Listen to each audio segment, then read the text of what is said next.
Hope you've been having a nice weekend at the Maker Faire, wrapping up today. So near the end of our day here, we're doing our getting started with 3D printing talk. I hope you've had a chance to look at the 3D printer village, but if you haven't, you've got a little bit of time after this talk finishes to check it out.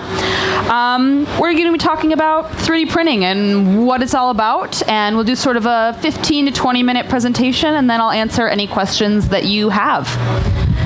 So first off, what is 3D printing? 3D printing is sort of a colloquial term for additive manufacturing.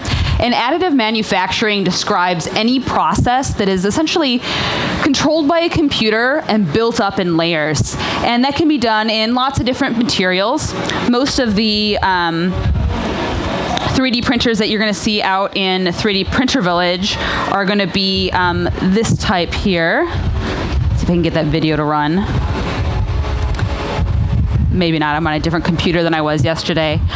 So if you go over to 3D Printer Village, you'll see a lot of these types of printers called fused filament fabrication, and they're taking essentially a spool of plastic, which is a sort of a string of plastic that goes through a nozzle, is computer controlled, and lays down a design sort of in layers, like a very precise computer controlled glue gun. And other processes, like the Form 1s and the B9s, cure resin in layers, either through a projector or with a laser beam. But this is really only the start of the types of additive processes that are out there, and we'll get to those in a little bit. So what can you use 3D printing for? Design, art, any ideas that you've got out here. These are some examples of designs that are on Thingiverse, some fine art, some gaming miniatures, some play sets for kids. You can prototype your ideas, whether you have an idea for an invention or just something that's going to solve a simple problem in your life. Maybe it's an enclosure for an electronics project. One of the things there is, I think, a model of an automatic transmission. You know, it's a great tool to show people how things work, whether it's an engine or there's also a model of a planetary gear set there, to get these concepts sort of in reality and be able to show your friends and your family and your kids. What else can you use it for? We can invent new things, share our dreams, and also share our dreams with other people. One of the interesting things about 3D manufacturing is that it sort of ties into this idea of distributed manufacturing. That I can make something, I can share it online, and you can make that thing. And that's one of the, when I got my first 3D printer, I started sharing my designs online, and it was really awesome to put something online one evening and then wake up in the morning and have someone that printed it out and posted it that lived in Japan. And that's a crazy feeling that your designs exist sort of all over the world. And you can use it to sort of explore and capture your world. You don't have to be a pro modeler to use a 3D printer. There's some really great software out there that allows you to scan items out in the real world, either with a camera or with a Kinect sensor or a high-end system. But you don't need to spend the money on those high-end systems if you just sort of want to get your feet wet and get started. People are also doing some really awesome things with 3D printers, like creating prosthetics for kids. Kids grow so fast that often they don't get a real fully functional prosthetic until they're at least in their teens, and they miss out on a lot of activities. And so there have been a couple of different projects of folks who've been prototyping designs to give kids who don't have fingers be able to catch a ball. And if you're using low-cost materials like the the ABS or the PLA that the FFF printers do, you can make one a year, and it's not that big of a deal, especially when the design is open source and anybody can contribute to it and it's free. So we started talking a little bit about what's available today, these two different models. The fused filament fabrication, that's the ones that are printing out plastic that looks a lot like Legos, or the stereolithography, which is often clear, but can be lots of colors and has a higher resolution. These are the two kinds of processes that you can buy and have at home. But in a few years, there's going to be a few key patents that are expiring. And so we'll see some of the other technologies that you can only access through the high-end systems or a service bureau like Shapeways available in the home. Selective laser sintering is one of them, and we're already seeing some of these printers come out of China where these patents aren't protected. And when those patents expire in about the next year, year and a half, we're going to see some of those new technologies available to regular people like you and me. But you don't have to have a 3D printer to have a 3D print. There's also these services like Shapeways, Sculptio, iMaterialize, where you can create a design on your computer, you can upload an STL file, and have them send it to you after a couple weeks after they manufacture it in their factory. And so it's a great way to get started with 3D printing if you're not interested in making that initial investment in a machine. And these service bureaus often use a lot of more diverse materials. They can print in metal. There are some jewelry designers doing some really interesting things with silver and gold. There's a wide variety of materials that you can access from these services. So what do you print? If you have a 3D printer at home or you want to design something to send away, if you're designing it, or if you're printing at home, there's a bunch of file repositories. The most popular one is called Thingiverse, but there are also models on places like Google SketchUp or GrabCAD, where you can download files that people have created just for 3D printers and print a copy of them for yourself. But after a while, that's not very exciting. Usually people who have a 3D printer want to use it to solve a problem of their own or make something of their own design. And so that's when you need to learn some sort of CAD software. And there's a ton of CAD software out there. And almost any CAD software on the market, whether it's made for animation or SolidWorks for making assemblies and engineering, all of these programs can export STL files. It's a really common format, and if they can't export an STL file, they can export an OBJ. So you want to pick something you're comfortable with. Maybe it's something you have access to through work, or you can use one of the free programs. There's some really excellent ones that have popped up within the past few years, especially with 3D printing in mind. This is a screenshot of Autodesk 123D Design. Their online version is getting pretty spectacular, and it's one of my favorites to recommend to other folks. Tinkercad is another one that's really great for kids. And I believe Tinkercad just added a Minecraft import function. The two kids in the front row, the mouths get really big. How exciting is that? So you can design something in Minecraft and then bring it into Tinkercad and do some more work on it before you 3D print it. All right, so 3D modeling, what's all that about anyway? There's a few ways to do this. You can either start with two-dimensional line work that you are importing, or you can start with basic shapes, primitives like cubes and spheres and cones, all these things you might have learned about in geometry class. And essentially you just add them together and manipulate them in different ways. You can subtract them from one another, combine them to create complex shapes. When you're starting out, a good recommendation is sometimes to copy something from the real world, take some measurements, think about how it goes together, how you would create that object from simple shapes. And it takes some practice, but it's not really that hard, especially if you start with a project where you feel like you can identify the basic shapes that are in that object. And like I said before, there's a lot of free in-browser tools for learning, Tinkercad, 123D being two of the most favorite ones. And it doesn't stop with just the 3D print. There's some folks who are experimenting with some really interesting ways to take these projects further, either doing finishing work on the print itself. That horse head is a scan of a piece in a museum, and it was printed full size on a MakerBot replicator, so it was printed in I think 26 different chunks about this big, and then put all together, and the artist had some access to some metal patinas and did some really interesting work.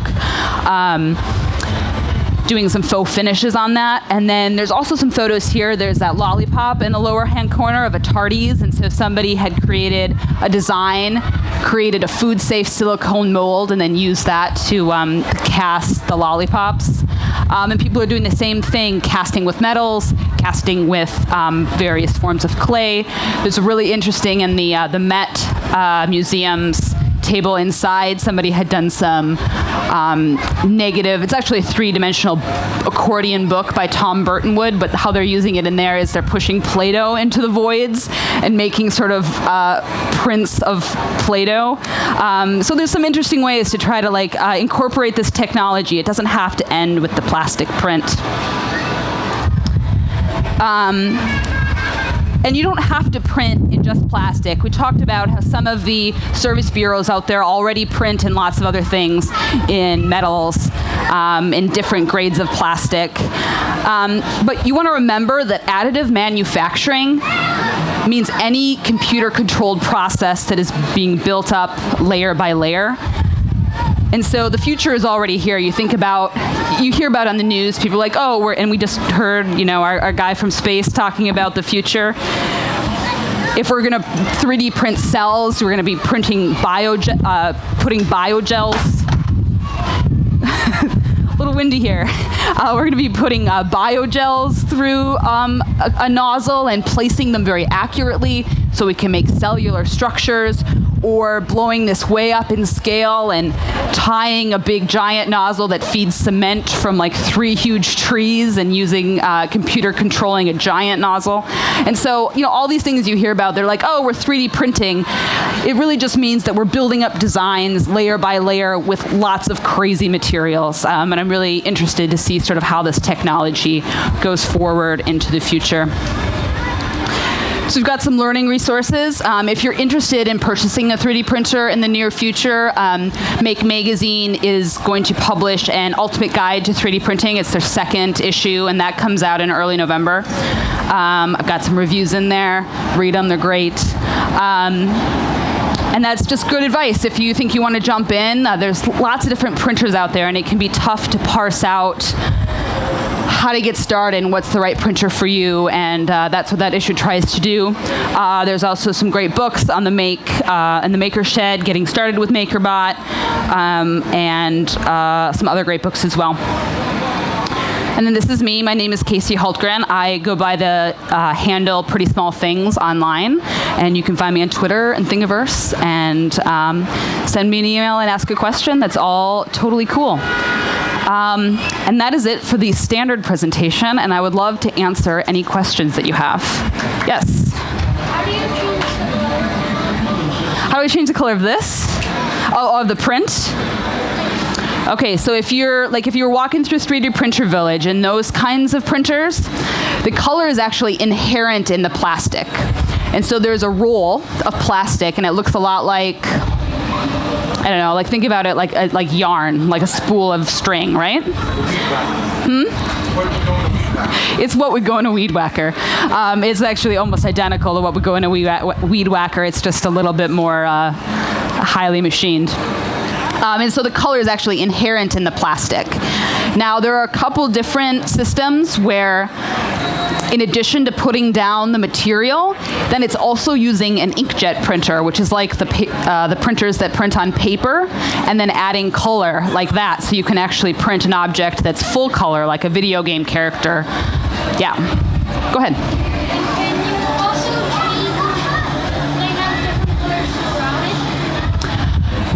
Right, so if you want to have a print that has lots of different colors throughout, the best way to do that is with a commercial process, and it used to be owned by Z Corp, and I believe it's owned by 3D Systems now. And to do that, you need to go through a service bureau like Shapeways. Although some of the desktop FFF, useful filament fabrication machines, you can print at 2 colors at once, but it's really 2 colors. It's not doing blending for the moment. There's some people doing some crazy experimental work trying to blend colors together, but that's not there in the desktop world yet. People paint them? People paint them all the time. Most of the plastics on these desktop machines take acrylics and spray paint, and you can faux finish them. A lot of people will either sand them down. If you're using ABS, ABS dissolves in acetone, and so I think it's a very scary process, but where you sort of heat up acetone and use it to vapor finish, and the prints look beautiful. It's not something I'm going to try in my studio apartment in Queens, but if you've got a garage, maybe it's worth tackling. The question over here. 3D printing moving parts. Yes, you can do that. It depends a lot on the technology. So the desktop filament machines, you have to really plan out what you're going to do carefully. The main thing that separates the desktop machines that use this technology, we call it FFF, from the high-end machines, which the copyrighted term is, or trademark term is FDM. The FDM high-end machines would start in the $5,000 to $6,000 range and go up to like the $50,000 to $60,000 to $100,000 range.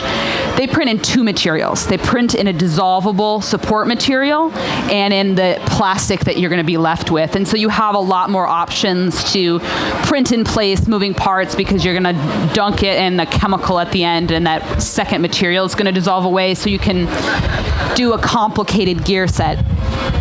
Now, if you want to tackle that sort of work on a desktop printer, it's totally possible, but you have to embrace the machine a little bit more.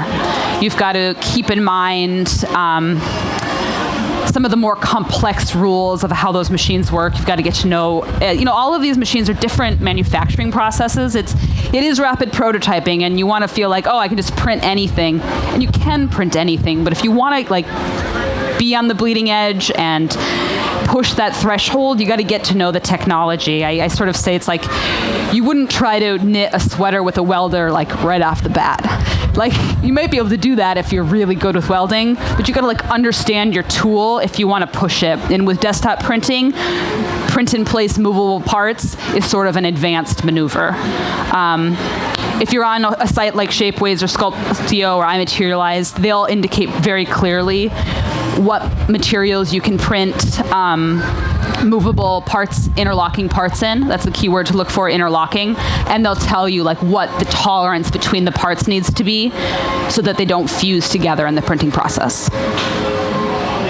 Yeah. He's asking, are any of the materials dishwasher safe? I think ABS is dishwasher safe because it's, I don't know an official answer to that. ABS can be pretty watertight and is going to be pretty safe to high temperatures. PLA, which is the other desktop material type, is really only stable to 60 degrees Celsius or 100 degrees Celsius, which means if you left something in your car dashboard, it's not going to be in such good condition when you come back. So that's sort of the limit. As far as the commercial processes go, a lot of them are porous. The nylon is porous. They do have a ceramics one, and I think that is dishwasher safe, but not necessarily oven safe. Yeah? PLA stands for polylactic acid. And you might encounter that material in compostable plastic cups. It's often used. It's that might be PLA, maybe not. If you buy the high-end version of that fork, it might be PLA. Otherwise, it's probably styrene.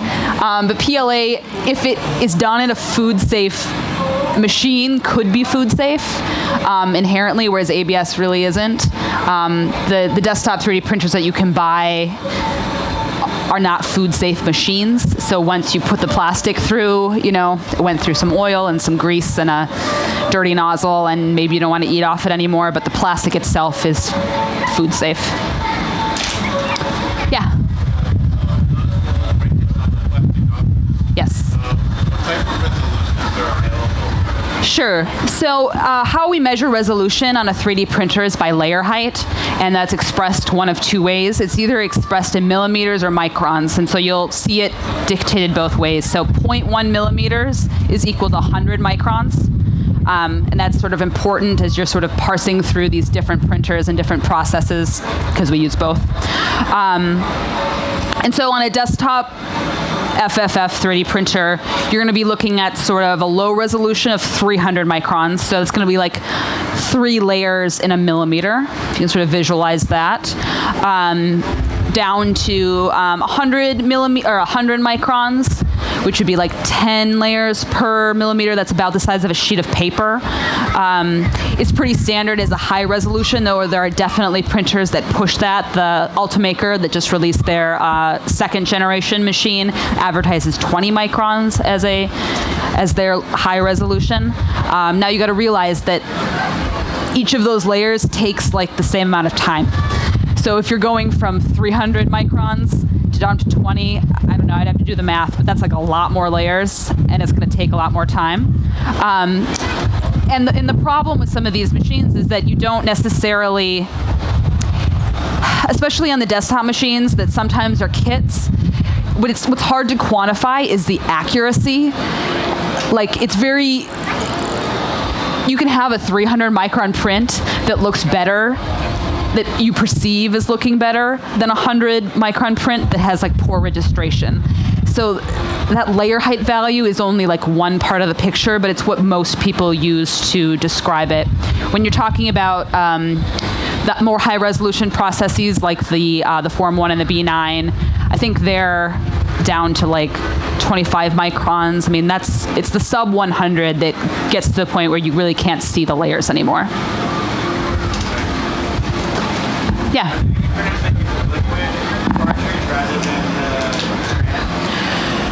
So, I mean, there's two. The resin printers, it's out of a vat.